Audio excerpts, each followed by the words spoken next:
Sería tremendo que tuviéramos hoy la misma cocina que conoció Pedro Antonio de Alarcón cuando estuvo 2 días en Salamanca, o sea que tampoco pudo comer mucho ni conocer mucho. Nos dio una descripción fantástica de lo que era el mercado de la verdura y de aquel ambiente que tenía el mercado. Eso es fantástico, es probablemente de lo mejor que tiene el libro, 2 días en Salamanca. No, aquella era una cocina muy rudimentaria, muy doméstica, muy de andar por casa, y lo que tenemos hoy es una cocina muy sofisticada, es decir, una cocina que en muchos casos sigue contando con la despensa salmantina, pero que hoy permite el acceso a unas fuentes de alimentación que entonces no se tenía. Hoy tenemos pescado fresco, entonces el único pescado fresco era la pesca que teníamos en el río, ¿no? Hoy funciona de esa manera. También ha mejorado muchísimo los cocineros, el conocimiento que tienen hoy los cocineros no es el que tenían antes. No, la cocina de hoy no tiene nada que ver con la que hubo, en absoluto. Compartimos algunos elementos, la despensa propia salmantina, pero fíjate, ni siquiera el hornazo que secular, en fin, todas estas cosas. Si tú te coges el diccionario, algo tan sencillo como el diccionario de la Academia, y buscas la palabra hornazo, te viene lo que era el hornazo en el siglo XII, que es igual que una mona de Pascua.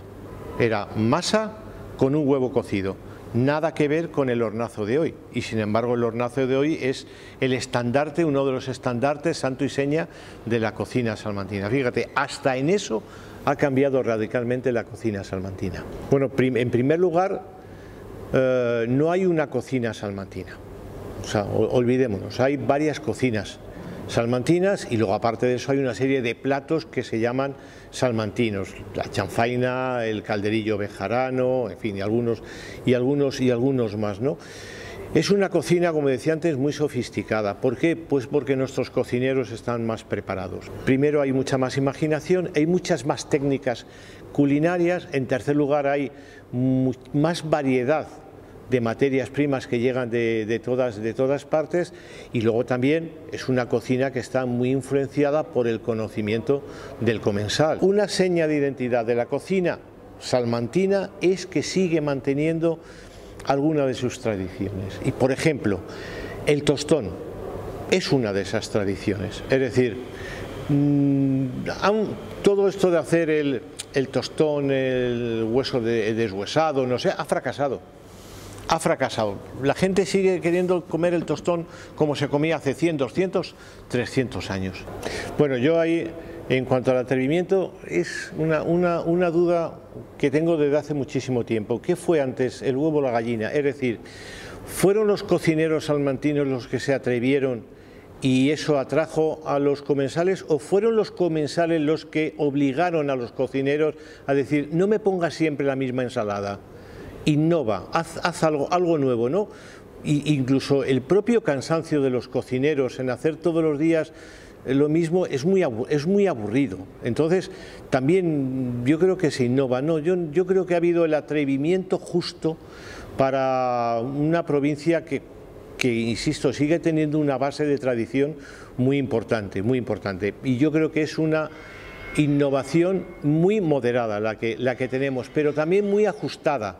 Si tú te coges la guía telefónica de 1970, te sorprende, dices, pues es que había 4 sitios para comer, y de esos 4 sitios, entre comillas, la mitad estaban en Peñaranda, que es muy curioso y también para reflexionar, ¿no? Y sin embargo ahora, bueno, pues hay un parque de restauración muy interesante, muy variado, con profesionales muy interesantes y muy inteligentes, y sobre todo muy preparados. Y yo creo que en ello ha jugado un papel muy destacado la Escuela de Hostelería. Ahora yo creo que Salamanca es uno de los destinos gastronómicos más importantes de España, y cuando digo Salamanca me refiero a Salamanca provincia. Porque cuidado, que fuera de la capital hay rincones fantásticos como las Cabañas aquí. Bueno, eso es como decirme aquí quién es más, a papá o a mamá, o sea, es complicado. Yo tengo que poner en primer lugar al hornazo, que ha sido siempre un afán mío de curiosidad. De hecho, ingresé en el Centro de Estudios Salmantinos con un discurso sobre el hornazo que fue muy sorprendente. El calderillo me parece fantástico, por lo que tiene de secreto. El calderillo no es unas patatas con carne, si alguien piensa en eso está equivocado. Ya está. En segundo lugar, a mí me parece fantástica la chanfaina.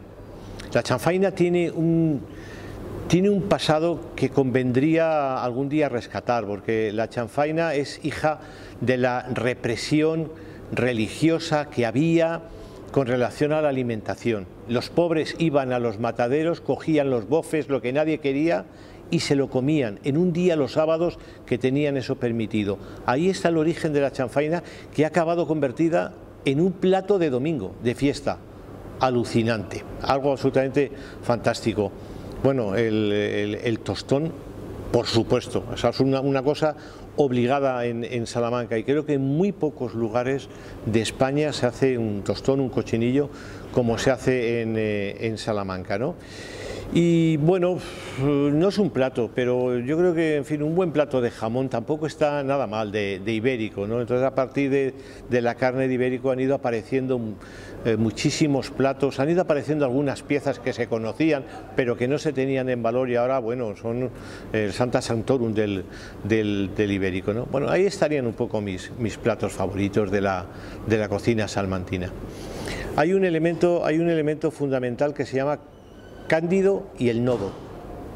Cándido y el nodo. Es decir, en el momento que el nodo, que era los documentales del régimen, encumbraron el ritual de Cándido de partir el tostón, ese día se colocó a Segovia en el podium. Si eso mismo se hubiera hecho en Salamanca, y el nodo hubiera, bueno, sería fantástico, o sea, sería lo que ha pasado. Bueno, yo no lo sé, pero yo estoy convencido de que yo creo que a base de insistir, yo creo que al final la gente va a reconocer que sí, los ritos están muy bien, pero la calidad y el punto es mucho mejor, La principal productora de miel y exportadora de miel de España está en Salamanca. O sea, ese es un dato muy interesante. En segundo lugar, tiene mucho que ver la producción. En un viaje a América, hace muchos años, a Norteamérica, se llevó la lenteja de la Armuña. Entonces se convenció a los americanos de que la lenteja de la Armuña era muy buena y tal y cual. Y preguntaron, ¿y qué producción tiene la lenteja de la Armuña? Con eso no tenían ni para mediodía. O sea, es que son producciones muy pequeñas las que tenemos, ¿no? Entonces, a la hora de la comercialización, pues se tiene que comercializar en pequeños establecimientos, en pequeñas cadenas para ello, ¿no? Y yo creo que también tenemos una visión un poco torcida. Esto es muy salmantino, el no valorarnos, la autoestima. Yo creo que los productos de Salamanca se conocen más de lo que los salmantinos creemos. Y se conocen mucho, entre otras cosas, por la cantidad de salmantinos que viven fuera de Salamanca. Bueno, poco a poco, esa se está saldando poco a poco. Yo, que llevo bebiendo vino salmantino desde hace muchísimos años, ya me gustaría a mí, cuando tenía 17 años, haber bebido el vino que se bebe ahora de Salamanca, Cuidado, que entonces nos envenenábamos. Y claro, ahora hay un vino espectacular. De hecho, te coges la guía Peñín, incluso el propio Robert Parker ha valorado vinos de Salamanca con unas puntuaciones altísimas, extraordinarias, y con las Arribes del Duero, la parte que nos toca, exactamente igual, ¿no?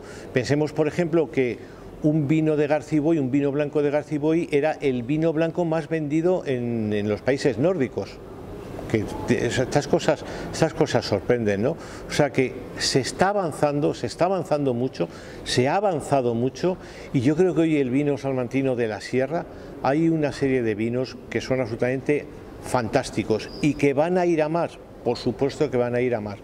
¿Qué tiene que pasar? Pues lo que está pasando ahora mismo, es decir, que están entrando enólogos con más conocimiento, que se están cuidando mucho las viñas y que se están cuidando mucho los procesos. Pero cuidado que vamos a dar la sorpresa. Vamos a ver, Peñaranda ha sido la gran rival gastronómica de Salamanca. Es que de Salamanca veníamos a Peñaranda a comer, y no veníamos a comer solamente el tostón, veníamos a comer otras cosas. Esto en primer lugar, o sea, tiene una importancia tremenda, hasta el punto de que algunos establecimientos de aquí montaron sucursal en Salamanca. Luego la aventura salió como salió, pero Peñaranda siempre ha significado mucho en materia de cerdo en Salamanca, en primer lugar.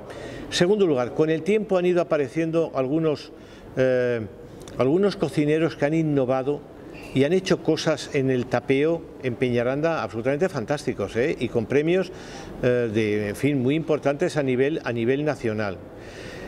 En tercer lugar, ese tapeo de élite, bueno, se ha intentado llevar a los bares de Peñaranda de Bracamonte, y venir a tapear a Peñaranda de Bracamonte, y yo vengo con alguna frecuencia, es una maravilla. O sea, en su tiempo veníamos a las cabañas, pero veníamos también buscando los callos de Marciana, pero es que venimos buscando el tapeo de la Plaza Mayor. O sea, donde hay tapas que dices, caramba, ¿qué está pasando aquí? Es decir, eso ha evolucionado pues a base de gente joven, a base también de concursos que se han ido haciendo, de algún curso que otro, y me parece que es muy importante. Y hoy por hoy Peñaranda de Bracamonte es la segunda capital gastronómica de Salamanca.